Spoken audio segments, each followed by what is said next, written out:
성경에서 백보자 하나님 곁에 앉아라. 이제는 난 하나님과 친구가 되는 거야. 하나가 되는 것이다. 그 말입니다. 그래서 이 실천을 통해서, 실천이라고 하는 것이 지금 제가 하는 것이 이런 이야기들을 통해서, 이런 행동들을 통해서 이제 그 시간을 준비하는 거죠. 십자가로 갈 시간. 십자가에 못 박힐 시간을 준비를 하는 겁니다. 불행히도 예수는 본인이 십자가에 못 박힐 거라고 생각 안 했어요. 자신은 그걸 몰랐어요, 예수가. 네, 하나님 그런 거 안 가르쳐 주거든요. 네.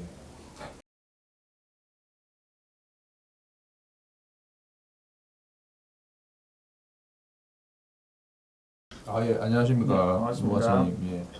오늘도 우리 루카스님 모시고 예. 또 우리 수행에 대한 깊은 이야기, 예. 여러 가지 이야기 말씀 또 들어보도록 하겠습니다. 알겠습니다. 또 질문을 통해서 루카스님께 또 말씀을 여쭙겠습니다. 예.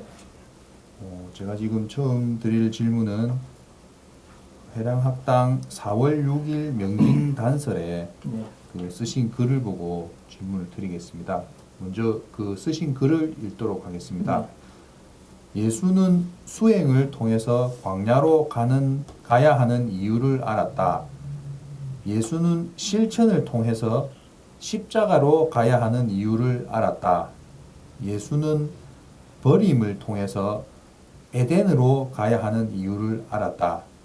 그의 생애는 이러한 과정을 통해서 인간이 가야 하는 당연한 길을 보여주었다. 그래서 그가 승리자인 것이다. 그것이 다시 태어난 사람의 의미이다. 그는 인류의 구원자가 아니라 자신의 구원자이다. 네. 이 글을 읽고 여쭙겠습니다. 예. 예, 이 글에 나오는 광야는 무엇이고 광야로 가야 하는 이유는 무엇입니까? 이 글에서 말하는 광야는 속세입니다. 속세.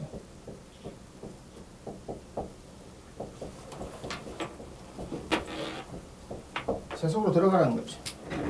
수행을 통해서 광야로 가는 이유는 뭐냐면 수행을 통해서 자신이 무엇인가를 이제 알았고 예. 알았을 때 그것을 세상에 드러내봐야 됩니다. 그런 사명이 반드시 주어집니다. 네, 예. 보살이라고 하죠. 그 수행을 통해서, 그러니까 수행을 시작하기 전에는 본인이 광야에 살고 있어도 광야에 사는지를 몰라요. 예. 그냥 살고 있을 뿐이 사라지고 있는 거죠. 에고에서 살아가기 때문에. 단 한 번도 자기 자신이 된 적이 있기 때문에 자기가 자신의 삶을 살고 있다고 누구도 말할 수 없습니다. 왜? 깨닫지 않으면 자신의 삶을 살아본 적이 없거든요. 인생에 자신이 주인인 적이 없습니다. 난 열심히 살고 있습니다. 아니, 열심히 사라지고 있을 뿐이죠. 바로 그겁니다. 그런데 수행을 통해서 이제 뭔가를 알게 되면, 내가 있는 곳이 바로 광야, 거친 세상. 거친 세상. 이 속세라고 하는 것이 얼마나 거친 것이고, 우리가 성경에 있는 이야기대로 하면, 하나님의 낙원에서 쫓겨났다는 말이 인간의 실수라 이 말인데, 하나님의 낙원으로부터 쫓겨나서 이 세속 광야에 와서 얼마만큼 고생을 하고 있는 거 아는 거죠. 제가 그를 한 10여 년 전부터 정확하게 알고 있거든요. 나의 삶이 힘듦이 아니고 정말로 이 세상의 모든 사람들이 본인들이 알고 있는 것 이상으로 힘들게 살고 있어요. 여러분들은 자신이 얼마만큼 힘들게 사는지도 몰라요. 난 돈 많이 버리는데. 돈은 많이 버리겠죠. 그만큼 힘들다는 겁니다. 돈을 많이 버리기 때문에 난 힘들지 않다. 그러면 저하고 이야기할 대상이 아니니까 상관없습니다. 그래서 이 광야로 가야 하는 이유를 왜 광야로 가야 하냐? 저하고 똑같은 이유입니다. 본인이 알고 있던 것을 세상에 일정 시간, 일정 분량, 일정한 기간 동안 검증을 해야 됩니다. 왜? 나는 확실히 알았단 말입니다. 예수도 확실히 알았어요. 확실히 이야기해줘요. 근데 세상에는 확실히 안 통해요, 그게. 진리를 이야기하면 사람들은 비웃어요. 사실을 이야기하면 무시해요. 그냥 말들을 지어내고. 그러니까 간단합니다. 진리와 사실에 관심이 없어요. 하지만 진리와 사실에 관심이 없지만 단 요만큼이라도 관심 있는 어떤 사람들이 있기 때문에 그 사람들 인연법에 의해서 그 사람들이 알려야 되기 때문에 사명이라는 게 주어집니다. 그 사명이 주어진 사람이 있고 혼자 가는 사람이 있는데 혼자 가는 사람을 우리가 불가에서 아라한이라 하죠. 나한. 네. 혼자 등등하고 가버린 사람. 그 사람은 잘못된 건 아니에요. 그 사람은 그런 사명을 갖고 있는 사람이기 때문에 본인이 그 선택을 한 거기 때문에. 근데 석가모니는 조금 더 하라고 한 거예요. 남에게 보살. 조금 더 남에게 알리라는 거죠. 그래서 원래 광야를 떠나서 에덴으로 가려고 수행을 했는데 수행을 하고 보니 다시 광야로 가야 되구나 아는 거죠. 그래서 상당히 힘들어하는 겁니다. 사실 왜 내가 가야 되지? 안 가려고 이걸 했는데 왜 내가 가야 되지? 깨닫고 보니 갔다 와야 돼. 깨닫고 나니 첫째 주어진 사명이 다시 갔다 오라는 거예요. 참 난감하네. 문에 들어가자마자 문 열고 들어가니까 잘 왔어 그래. 잠깐만 뭐 하나 챙겨와 이런 거. 네? 다시 나가야 돼. 갔다 오라고요? 아니 근데 여기 오는데 얼마나 고생했는데. 아니 뭐 별거 아니 잠깐만 뭐 갔다 와 들고 와. 석가모니 40년, 예수는 3년. 3년은 더 예수는 십자가에 돌아가지 않았으니까 그 뒤에 몇십 년 더 살긴 살았어요. 근데 예수는 십자가에서 내려오고 그 이후로는 아무 말도 안 했어요. 이거는 어떻게 아냐? 나는 알아요. 라진 씨도 알고 대행 스님도 알고 우리들은 알아요. 그는 그 이후로는 조용히 살았어요. 아무것도 안 하고. 왜? 본인의 사명이 십자가에서 다 끝났기 때문에. 3년. 공자도 몇십 년 그랬고. 그런 겁니다. 그래서 광야로 다시 가서 광야에서 자신에게 주어진 천명, 사명을 이루고 와야 됩니다. 이룬다기보다 그 역할을 하고 와야 됩니다. 이게 뭐냐면 금강경에 석가모니가 수부티한테 수퇴할 때 이야기할 때 바로 이 이야기가 나옵니다. 이거를 주지시키는 겁니다. 너 이제 준비가 다 됐다. 좀 있으면 넘어와야 되는데 넘어오기 전에 거기 할 일이 있다. 마지막으로 넘어오기 전에 십자가에 못 박히기 성경으로 예수님의 인생으로 표현하면 너 십자가에 못 박히가 창 찔리기 전에 해야 될 게 있다. 구독을 하시면 더 많은 혜택을 받아보실 수 있습니다. 가서 좀 알려라. 말씀을 알려라.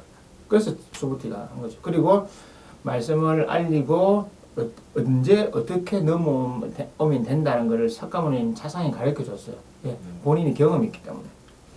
예수는 왜 예수가 고생을 많이 했냐면 이런 경험 없이 진짜 혼자 독학파예요. 독학파.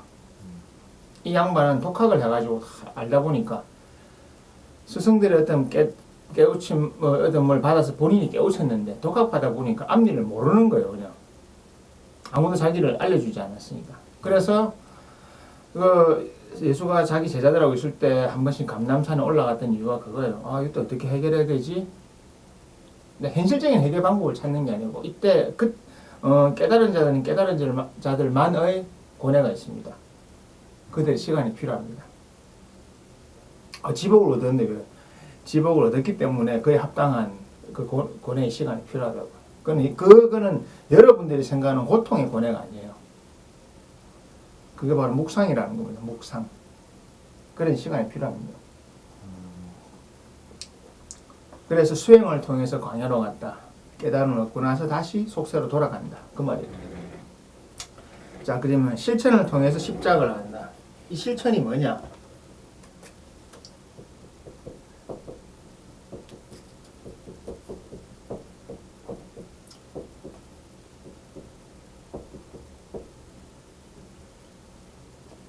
마지막 사명. 명을 받는 거예요. 명. 천명을 실행하는 겁니다. 그 실천이 광야에 가서 말씀들을 전하고 사람들을 찾고 사람들에게 뭔가 남겨놓는 거예요. 라진 씨가 했던 것처럼. 그거는 하늘의 뜻에 주어진 대로 그대로 따르는 겁니다. 그냥 나에게 주어진 걸 그대로 나한테 주어진 거는 받은 거는 그대로 내놓고 와야 됩니다. 지복을 받았기 때문에 그 지복을 세상에 주고 와야 됩니다. 그게 바로 그 후에 십자가로 갈 수 있습니다. 왜? 십자가에서 마지막 완성, 마지막 어떤 관문. 이미 들어갔지만 집에 들어갔는데 잠시 밖에서 마무리하고 다시 와서 저 자리에 앉으라. 예수님께 성경에서 백보자 하나님 곁에 앉으라. 이제는 난 하나님과 친구가 되는 거야. 하나가 되는 것이다. 그 말입니다. 그래서 이 실천을 통해서, 실천이라고 하는 것이 지금 제가 하는 것이 이런 이야기들을 통해서, 이런 행동들을 통해서 이제 그 시간을 준비하는 거죠. 십자가로 갈 시간. 십자가에 못 박힐 시간을 준비를 하는 겁니다. 불행히도 예수는 본인이 십자가에 못 박힐 거라고 생각 안 했어요. 자신은 그걸 몰랐어요, 예수가. 네, 하나님 그런 거 안 가르쳐 주거든요. 예수님, 그러니까 예수하고 다 다른 차이점이 다 있는 거예요, 전부 다. 깨달았다면서 왜 모르냐고. 깨달았죠. 깨달았기 때문에 미래에 관심이 없어요. 정확하게 말하면. 예를 들어서, 여러분들은 이렇게 생각할 겁니다. 깨달았으면, 뭐 언제 죽을지 다 알겠네요. 알겠죠. 관심이 없어요. 왜요? 그거 왜 관심 가져야 돼요? 이런 거예요. 여러분들이 당면한 현실적인 문제가 언제 풀리냐에 관심이 있잖아요. 예. 설마 그걸 풀기 위해서 막 기도도 하고 뭔가 다 해요. 맞습니다. 근데 깨달은 자는 거의 관심이 없어요. 바로 그게 차이입니다. 속세로부터 마음이 떨어진다는 게. 내가 언제 죽든, 내 아내가 언제 죽든, 내 자식이 언제 죽든, 내 자식이 사고가 나서 죽는다는 걸 미리 안다 하더라도 손은 안 된다고. 왜? 내하고 상관없는데, 이제. 내가 사랑하는 사람이 무슨 병에 걸려 죽는다는 걸 알아도 손 안 된다고. 그때는 병원 가면 되죠.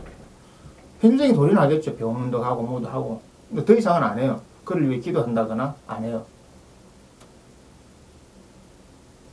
그게 바로, 그게 명을 거스르지 않는 거예요.